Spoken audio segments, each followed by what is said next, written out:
Hello everyone, I'm Christina Michael and I'm going to explain the USS Iowa.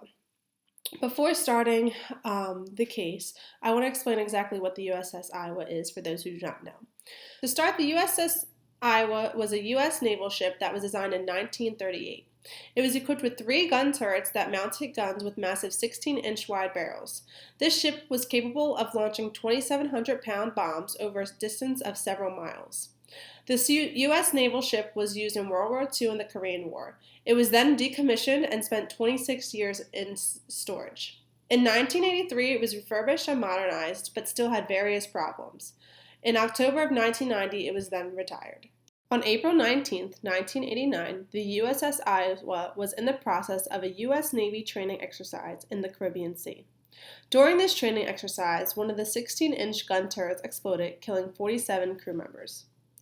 The initial investigation was done by the Naval Investigative Services.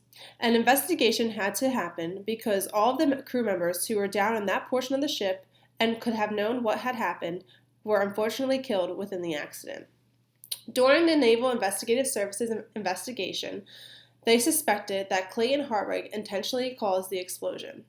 With this suspect obtained, they wanted to develop a psychological autopsy. After deeming Clayton Hartwig a suspect, the Naval Investigative Services could not fully blame the explosion on him due to a mere suspicion. In order to further the investigation, they wanted to develop a psychological autopsy.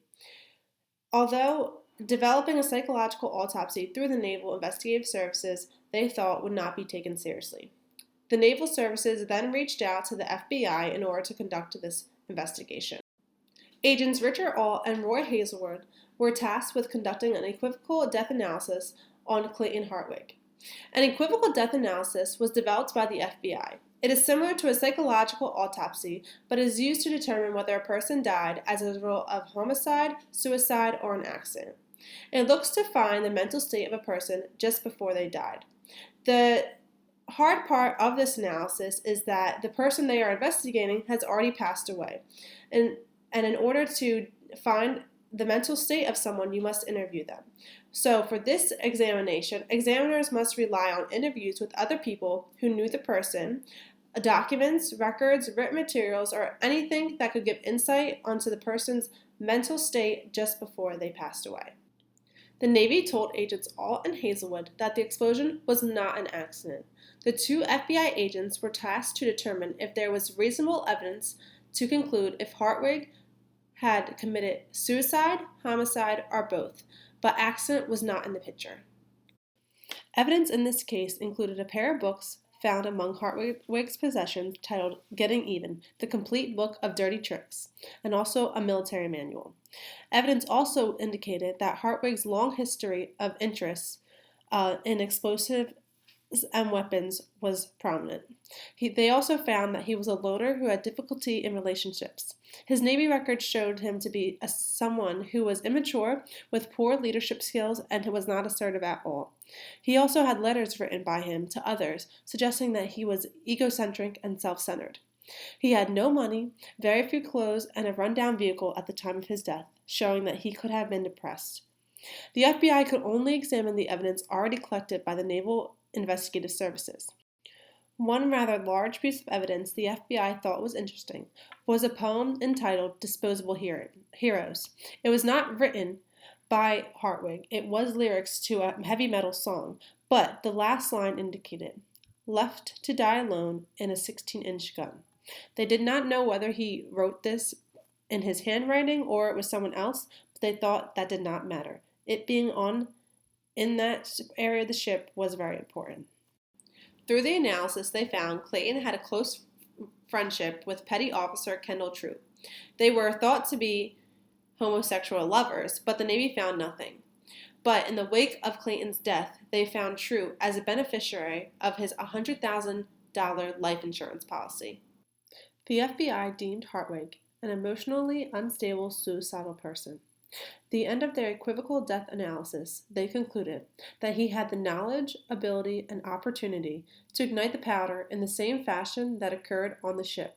Therefore, Clayton Hartwig was found by the Navy and the FBI responsible for the explosion on the USS Iowa. The FBI Navy's conclusion brought much controversy.